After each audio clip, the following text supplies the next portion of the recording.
இந்திய கூட்டணி சார்பாக திராவிட முன்னேற்ற கழகத்தின் வேட்பாளராக நமது என்னை உங்கள் வேட்பாளராக உங்களிடம் ஒப்படைத்துள்ளார் என்றால் வெற்றிக்கு நீங்கள் தான் பொறுப்பு. இன்னும் சொல்லப்போனால் இங்கு நான் வேட்பாளர் இல்லை, நீங்கள் ஒவ்வொருவரும் திராவிட முன்னேற்ற கழகத்தின் வேட்பாளராக பணியாற்றி சென்ற முறை விட அதிகமான வாக்கு வித்தியாசம் நாம் வெற்றி பெற வேண்டும். ஏன் வெற்றி பெற வேண்டும் என்று சொல்லிட்டால், தமிழகத்தில் 40-40 நாம் வெற்றி பெற்றால் அடுத்த பிரதமர் யார் என்று நம் தலைவர் தளபதி காட்டுகிறாரோ அவர்தான் பிரதமராக வருவார். உங்களுக்கு எல்லாம் தெரியும், மழை வந்தது, மழை பாதிப்பு இருந்தது, நாம் தான் தெருவில் இருந்து மக்களுக்கு தேவையானதிலே செஞ்சோம். இது அப்போது பெருத்த பாதிப்பு ஏற்பட்டது. பாதிப்பு ஏற்பட்ட மக்களுக்கு, குடும்பங்களுக்கு தலா 6000 கொடுக்க வேண்டும் என்று தலைவர் தளபதி அவர்கள் தெரிவித்தார்.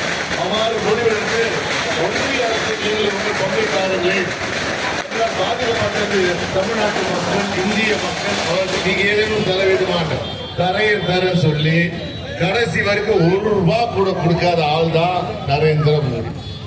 இன்னைக்கு சென்னைக்கு 4 தடவை வந்துட்டார். நேற்று ஊர்வலமா எங்க போன வெஸ்ட் மாவட்டத்துல சுத்தி வந்தார். வேற எங்கேயும் போகல. நான் கேட்கிறேன், உங்களை பார்த்து கேட்கிறேன், இந்த மழை வெள்ளம் வந்த போது மோடி வந்தாரா?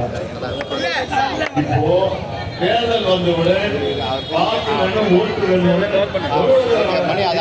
4 முறை வந்தார. ஒரு முறையாச்சு உங்கள் பகுதிக்கு வந்து இன்னமா மழையை பாதிப்பா நல்லா இல்ல, அவருக்கு தேவை ஓட்டு. அது வந்துவிட்டு என்ன சொல்கிறார்? திமுக காரர்களாம் திமுக பிடிச்சாங்களாம். ஐயா,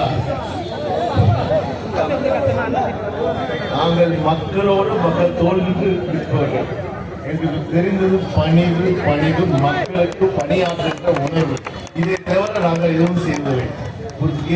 எங்கள் தலைவர் தளபதி அவர்கள் மக்களை தொடர்ந்து சந்திக்கிற தேர்தல் இருக்கோ இல்லையோ சந்திக்கிறார். எத்தனை முறை செய்தியாளர்களை சந்திக்கிறார். ஒவ்வொரு முறையும் வாய்ப்பு கிடைக்கும் போதெல்லாம் செய்தியாளர்களை சந்தித்து அவர் கேட்கும் கேள்விக்கெல்லாம் பதில் அளித்து நாட்டின் பிரச்சனையை தீர்த்துக் கொண்டிருக்கிறார். மோடி அவர்களே, 10 ஆண்டுகளாக நீங்கள் பிரதமராக இருந்திருக்கிறீர்கள். இதுவரை எத்தனை முறை செய்தியாளர் சந்திப்பு நடந்தது தெரியுமா? 0. ஒரு முறை பிறகு செய்தியாளர் சந்திக்காமல் திமிராக நடந்து கொண்டிருப்பது யார்? மக்களை மதிக்காமல் இருப்பது யார்? பத்திரிகைக்காரரை திமிராக பார்ப்பது யார்? நான் சொல்ற செய்தியை போடு, இல்லாவிட்டால் ஈடி வரும் பாரு. சொல்றது யாரு? மோடி. இந்த மாதிரி நடத்தி தான் ஆட்சியை நடத்தி கொண்டிருக்கிறார். ஐயா, இன்றைக்கு தமிழ்நாட்டு இருக்கிறவங்க வாங்க, தமிழ் மீது பாசமா இருக்கலாம் நடிகை. ஆனால் ஒண்ணு புரிஞ்சுக்க, பெரியார் மண். தளபதி மு.க. ஸ்டாலின் நடத்தும் ஆட்சியில் நடக்கும் மண். நீங்க உங்க பாச்சா பலிக்காது. மக்கள் ஏமாந்தாங்க, அவங்க ஏமாறோம். நான் கேட்கிறேன், நீங்களா இருக்கீங்க. ஸ்டாலின் தெரியுமா? அமிதாப் பச்சன், சல்மான் கான், ரஜினிகாந்த், கமல்ஹாசன், நடிகர் சூர்யா,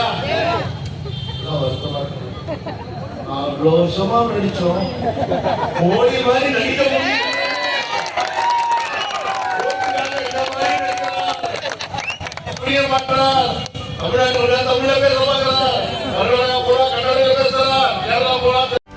செய்திகளை உடனுக்குடனும் துல்லியமாகவும் தெரிந்து கொள்ள சப்ஸ்கிரைப் பண்ணுங்க.